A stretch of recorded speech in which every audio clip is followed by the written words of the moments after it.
Pada pertemuan kali ini, kita akan membahas mengenai penulisan daftar pustaka. Melanjutkan pertemuan terakhir tentang penulisan kutipan. Nah, sebab ada kaitannya dengan penulisan kutipan. Ketika kalian membuat kutipan, maka ketika itulah Anda membuat daftar pustaka.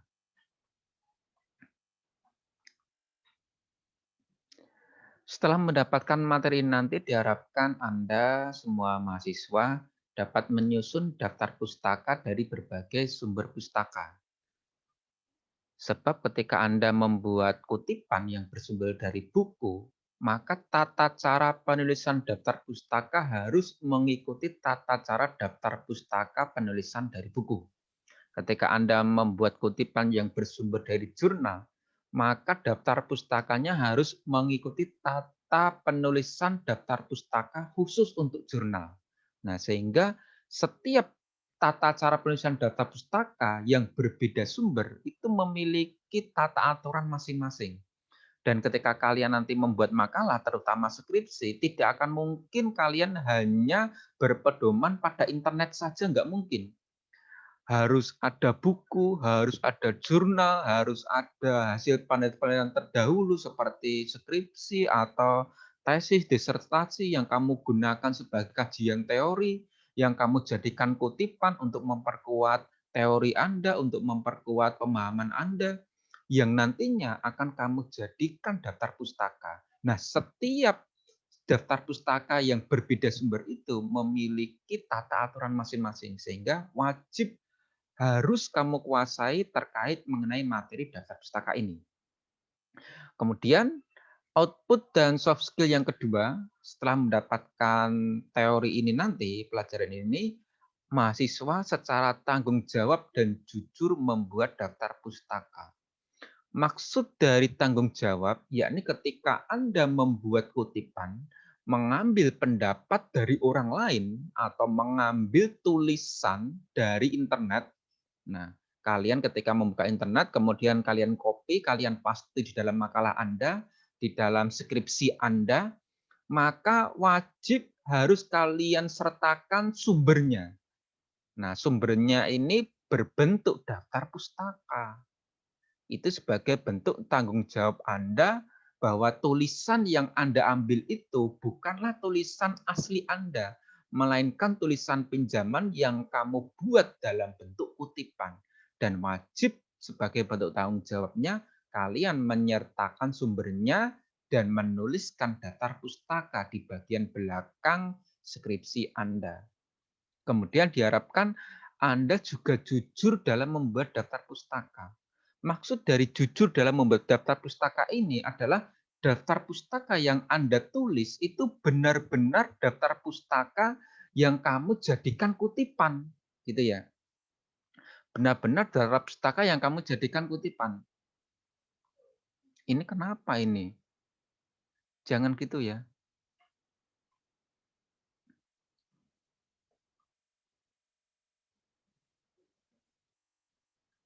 Nah, sampai lupa tadi.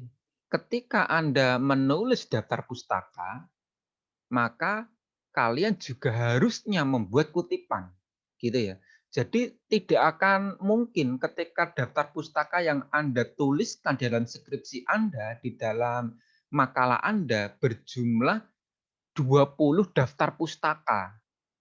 Hanya saja di konten artikel Anda hanya terdiri dari 5 kutipan. Itu tidak mungkin. 5 kutipan logikanya maksimal ada 5 daftar pustaka. Sebab ketika kita membuat kutipan, ketika itu pula kita diperbolehkan dan diwajibkan membuat daftar pustaka. Gitu ya. Logikanya ketika kita membuat kutipan, maka juga kita membuat daftar pustaka. Kita membuat 2 kutipan, maka kita juga harus membuat 2 daftar pustaka. Kita membuat 5 kutipan. Bagaimana bisa daftar pustakanya itu ada 20? Ini pasti ada daftar pustaka yang kamu comot dari daftar pustaka tetangga. Nah, nggak boleh itu. Itu namanya tidak jujur. Ini ketika kalian praktekkan di dalam skripsi Anda, dosen penguji melihat Anda membuat daftar pustaka terdiri dari 30 halaman. 30 halaman, 3 halaman. Satu halaman kan banyak banget tuh, satu halaman bisa jadi 10, 15. Nah, 3 halaman. Namun di dalam kutipan hanya sedikit yang kamu lakukan untuk membuat kutipan itu sedikit.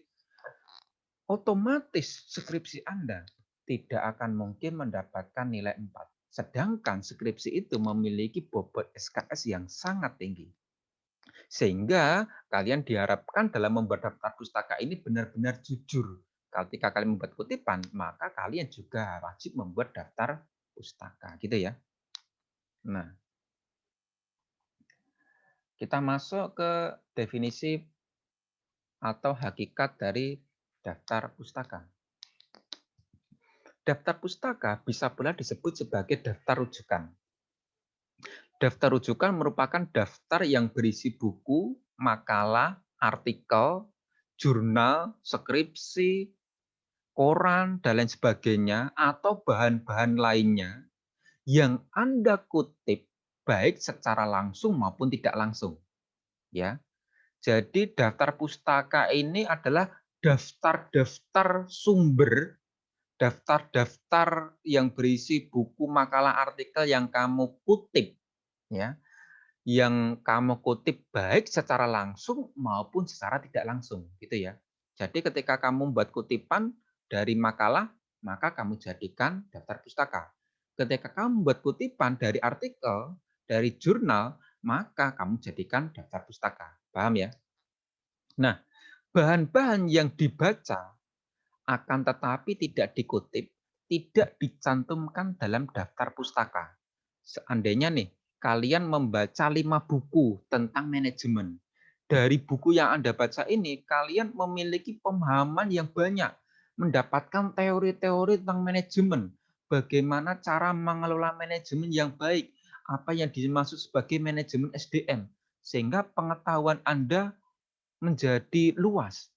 Nah, kemudian ketika buku yang Anda baca itu tidak Anda jadikan kutipan, maka buku itu tidak boleh Anda jadikan daftar pustaka. Paham ya? Hanyalah buku yang Anda baca dan Anda jadikan kutipan yang boleh dijadikan daftar pustaka. Paham ya? Kemudian, bagaimana tata cara penulisan daftar pustaka yang benar? Menurut Sophia, ada beberapa tahapan dalam menyusun daftar pustaka yang benar. Pertama, nama penulis ditulis dengan urutan nama akhir, nama awal, dan nama tengah, tanpa gelar akademik. Semisal nih, namanya Auriga Maulana Hasan. Maka nama akhirnya ini ditaruh di awal menjadi Hasan, Auriga Maulana. Paham ya?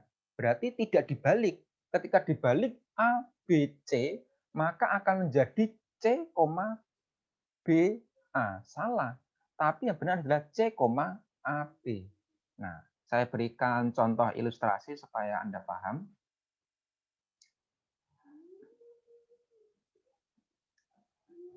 Nah,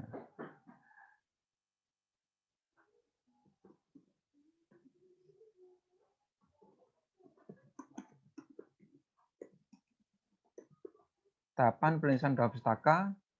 Nah, untuk yang poin pertama ini, penulisan nama. Ditulis adalah nama penulis, yakni nama belakang ditaruh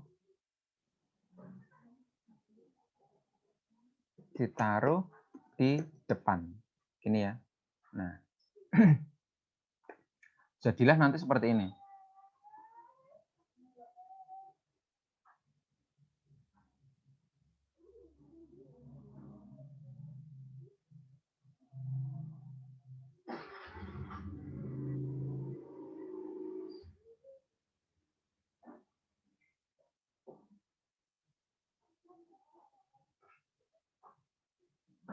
Jadilah nanti seperti ini. Bentar. Misal nih, contoh. Auriga Maulana Hasan. Maka ini nanti akan Anda tulis menjadi Hasan, Auriga Maulana. Begini ya. Nah, ini tata cara penulisan daftar pustaka. Terus andai kata penulisnya ada dua dalam buku atau majalah atau jurnal yang kita kutip, ternyata penulisnya ada dua. Misal namanya adalah Susan Meliana dan Indah Anggun. Nah, ada dua penulis. Tata cara penulisan daftar pustaka adalah nama penulis awal dibalik, sedangkan penulis kedua tetap tidak dibalik. Sehingga menjadi Meliana, Susan dan Indah Anggun. Begitu ya. Terus bagaimana kalau penulisnya 3 atau lebih? Semisal Mei Yunarsi, kemudian Anggra Purnama, dan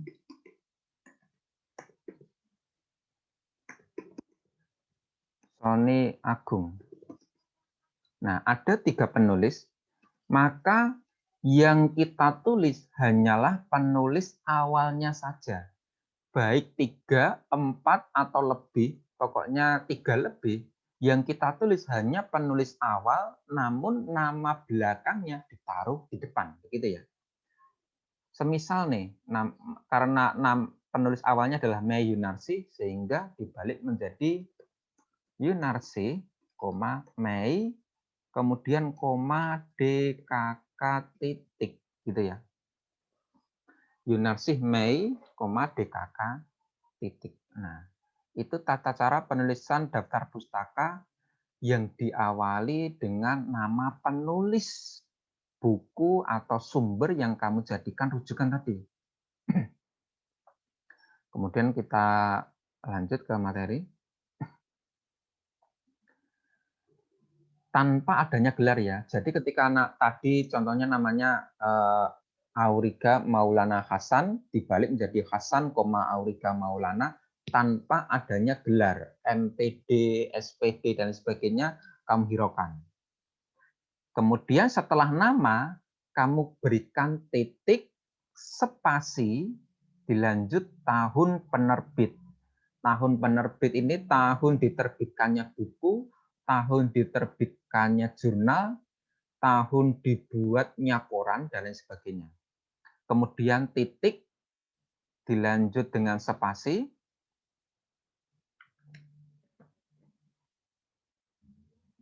kemudian judul, termasuk anak judul atau subjudul.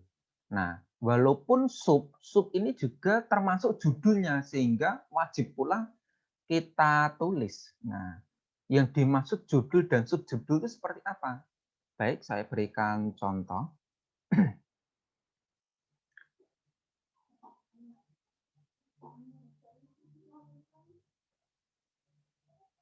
Tahapan penulis tadi tahun, terus judul, dan subjudul. Ini maksudnya seperti ini. Contoh.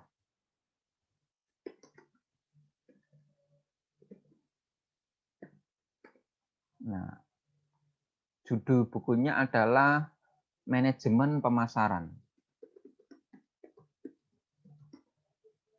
Kemudian suatu pengantar ilmu untuk perguruan tinggi. Nah,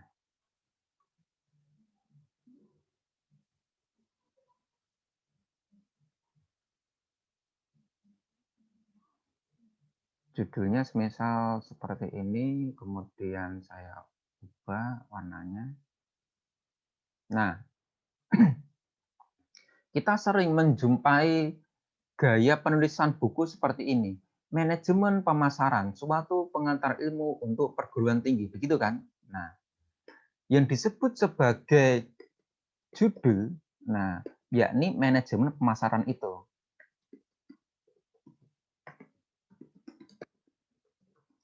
Nah, kemudian yang disebut sebagai subjudulnya adalah suatu pengantar ilmu untuk perguruan tinggi ini. Nah, penulisan judul itu dimiringkan ya. Penulisan judul ditulis miring khusus untuk buku. Buku baik fiksi maupun non-fiksi. Jadi buku ilmiah, buku manajemen, buku akuntansi, dan lain sebagainya, itu kamu cetak miring judulnya. Termasuk juga buku fiksi seperti novel, dan lain sebagainya. Itu kamu cetak miring. Buku fiksi dan non-fiksi. Serta skripsi. Nah, skripsi ini juga judulnya harus kamu cetak miring. Skripsi ini termasuk tesis dan disertasi pula. Ini kan satu jenis skripsi disusun oleh S1, tesis disusun oleh S2, dan disertasi disusun oleh S3, gitu ya. Nah, ini ditulis miring. Selain buku dan skripsi dicetak tegak. Nah, selain kedua jenis itu, nah, ditulis tegak dan diberi tanda petik ganda. Begini ya. Nah, diberi tanda petik ganda. Nah, nanti saya berikan contoh nih. Nah, jadi semisal langsung coba tak berikan contohnya biar agak paham. Nah, latihan. Tadi semisal penulisnya adalah Auriga Maulana Hasan, maka akan menjadi Hasan, Auriga Maulana, dilanjut tahun bukunya itu terbit, katakanlah tahun 2020 gitu ya. Titik, spasi, kemudian judul buku, manajemen pemasaran. Karena itu buku maka dicetak miring. Ya. Manajemen pemasaran. Ingat, walaupun judul bukunya ini semuanya kapital, ketika kamu tulis di dalam daftar pustaka, hanya kapital di awal saja. Ya. Judul itu ditulis hanya di awal kapital. Kapital hanya di awal kata. Cuma tidak seluruh kata diawali huruf kapital di pertamanya. Nah, contohnya seperti ini nih.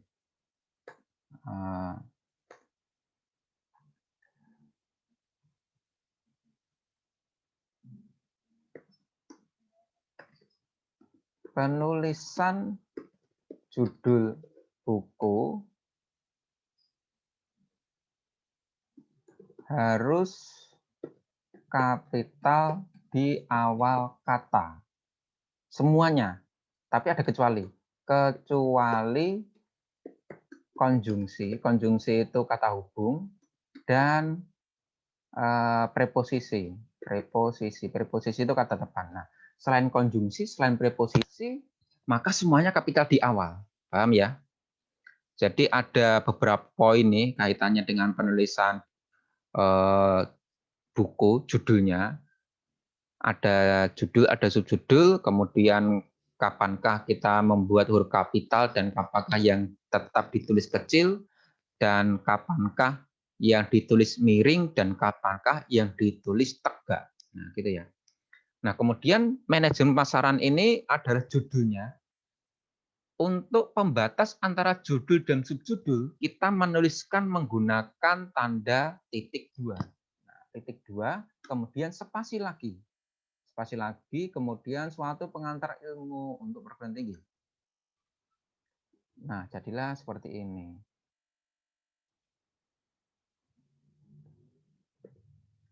Nah, kenapa ini tidak kapital? Sebab untuk ini termasuk jenis preposisi, sehingga tidak dibuat kapital di awal, begitu ya. Nah, kemudian setelah judul, nah diikuti dengan kota tempat penerbit. Nah, kota tempat penerbitnya itu di mana? Kemudian dilanjut titik dua, baru nama penerbit. Jangan terbalik. Kota dulu baru penerbit, kemudian diakhiri dengan tanda titik. Nah, Anda lupa memberikan tanda titik untuk menyusun daftar pustaka, nilainya ya kurang. Nah, sehingga kalian harus benar-benar cermat. Sehingga di sini ada kota penerbit, ya bukan kota Anda yang menyusun buku itu enggak, tapi kota penerbitnya itu. Dilanjut dengan penerbit. Nah, jadilah seperti ini. Andai kata kota penerbitnya itu Kebumen, kemudian titik dua spasi penerbit. Penerbitnya semisal adalah STIE PB Press gitu ya. Jangan lupa diberikan titik. Nah, ketika penyusunan daftar pustaka lebih dari satu baris, karena ini terdiri dari dua baris, maka setelah baris pertama harus menjorok. Setelah baris pertama harus menjorok. Jadi ketika nanti ada 3 baris, ya baris 2 dan ketiga menjorok. Ketika ada 4 baris, ya baris 2, 3, 4 menjorok. Ketika hanya satu baris, ya tidak usah menjorok, sebab baris pertama yang tidak menjorok. Kebalikan dari paragraf. Nah, kemudian ini kita menjorokkan.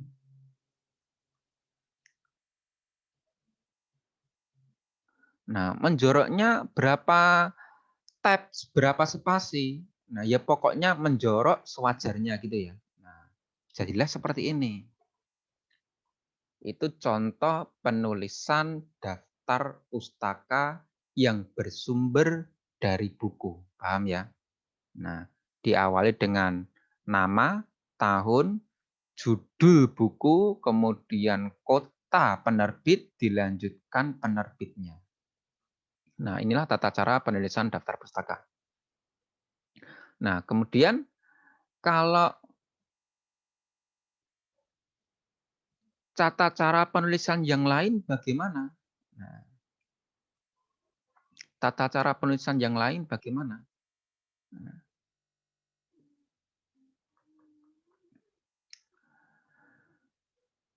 untuk penulisan buku, yakni nama pengarang, tahun terbit, judul buku dicetak miring, kota terbit, titik dua penerbit. Nah, contohnya Goris Keraf menjadi Keraf, Goris 1930, judul bukunya diksi dan gaya bahasa semuanya kapital di awal kecuali konjungsi dan preposisi. Kebetulan dan ini adalah konjungsi sehingga tidak kapital di awal.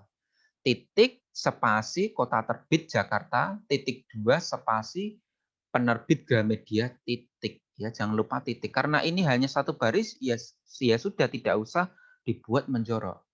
Kalau dari koran bagaimana tata caranya? Tata caranya ya hampir sama dengan buku, yakni diawali nama penulis, tahun koran itu diterbitkan, kemudian judul artikel ya. Judul artikel bukan judul koran. Judul artikelnya. Judul artikel ini tidak dibuat miring tapi diberikan tanda petik dan cetak tegak baru dilanjut nama korannya. Nah, nama koran ini yang dimiringkan. Kemudian koma, tanggal terbit koran tersebut. Nah, jadi contohnya nih. Contohnya Anton Tabah akan menjadi Tabah, Anton 1984. Judul artikel dalam koran tersebut misalnya Polwan semakin efektif dalam penegakan hukum. Nah, karena ini judul artikel, maka tetap cetak tegak namun diberikan tanda petik ganda. Begitu ya. Tanda petik dulu baru titik. Ingat, petik dulu baru titik. Tapi ketika Anda membuat kutipan, titik dulu baru petik. Sebab kutipan itu adalah jenis kalimat langsung. Baru dilanjut dengan nama koran. Nama korannya Sinar Harapan. Wajib dicetak miring. Kompas, Solo Pos, Kebumen Express. Ketika kamu membuat tulisan itu, wajib dicetak miring.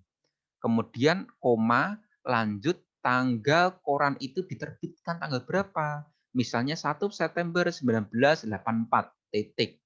Nah, ini karena A terdiri dari 2 baris, harusnya baris kedua ini menjorok, begitu ya. Harusnya baris kedua ini menjorok. Nah, harusnya ini baris kedua ini menjorok nih. Tak buat seperti ini. Oh, enggak bisa.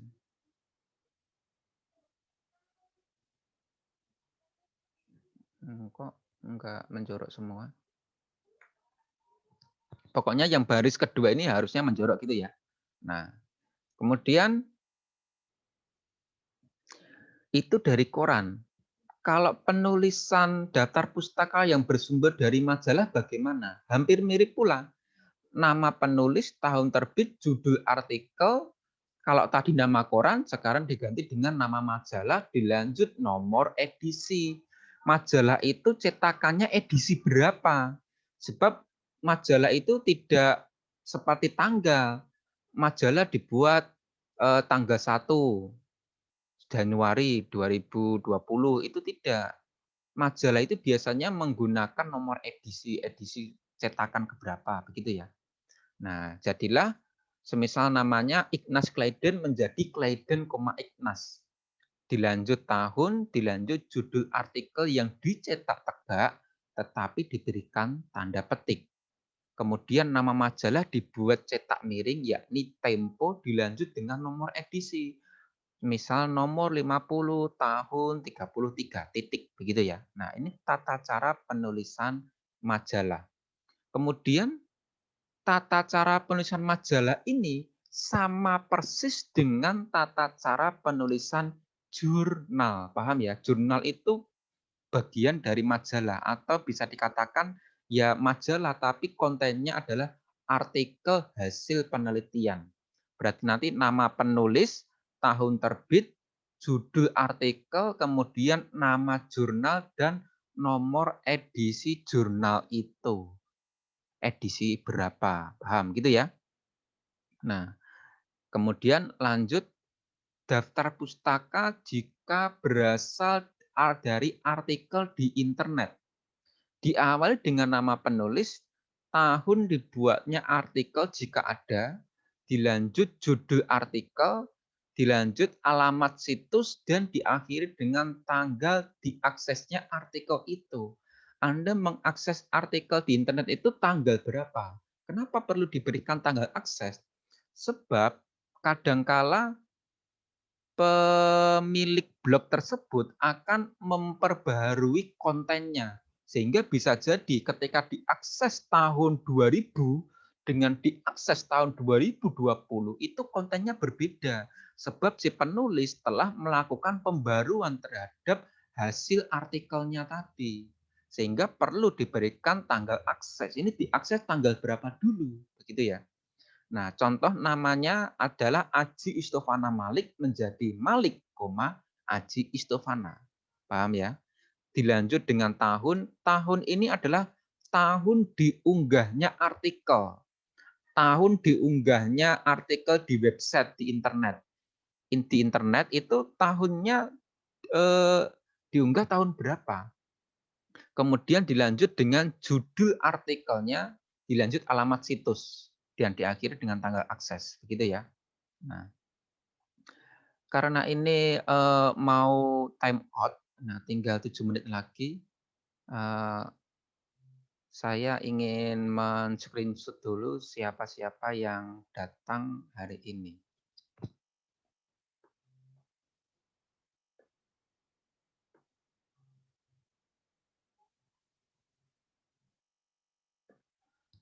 Dalam hitungan ketiga, silakan kalian cis. 1, 2, 3. Cis.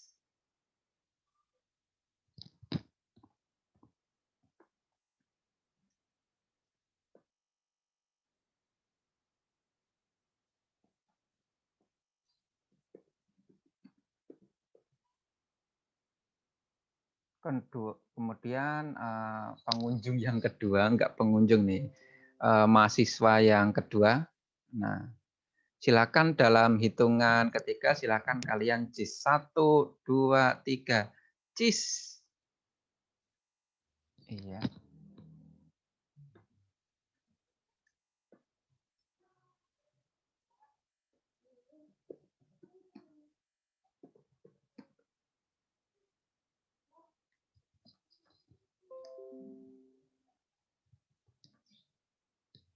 Baik.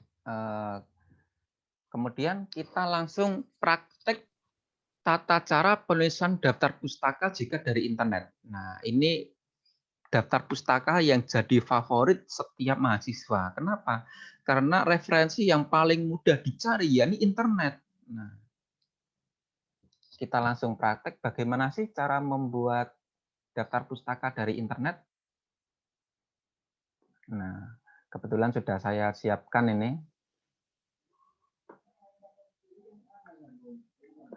Nah, ini contoh latar belakang masalah dari internet. Ini website saya nih, aksesilmublogspot.com. Ini bukan bukan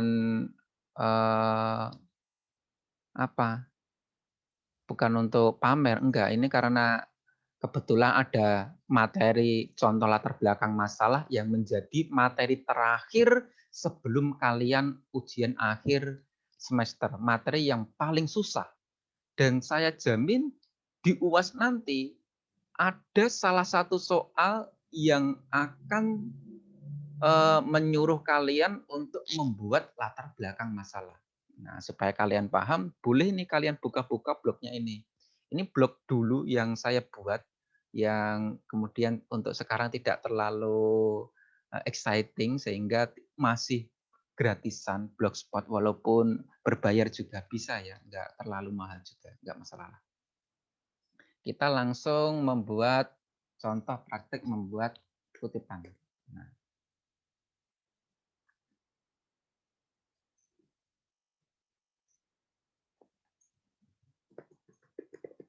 praktik kutipan dari internet. Nah, karena kutipan itu digunakan untuk memperkuat tulisan kita, berarti logikanya kita harus membuat tulisan dulu, kita harus beropini dulu.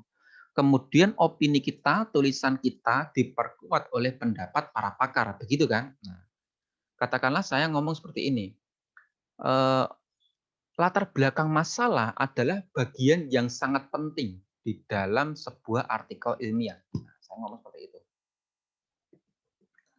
Latar belakang masalah adalah bagian yang sangat penting dalam artikel ilmiah.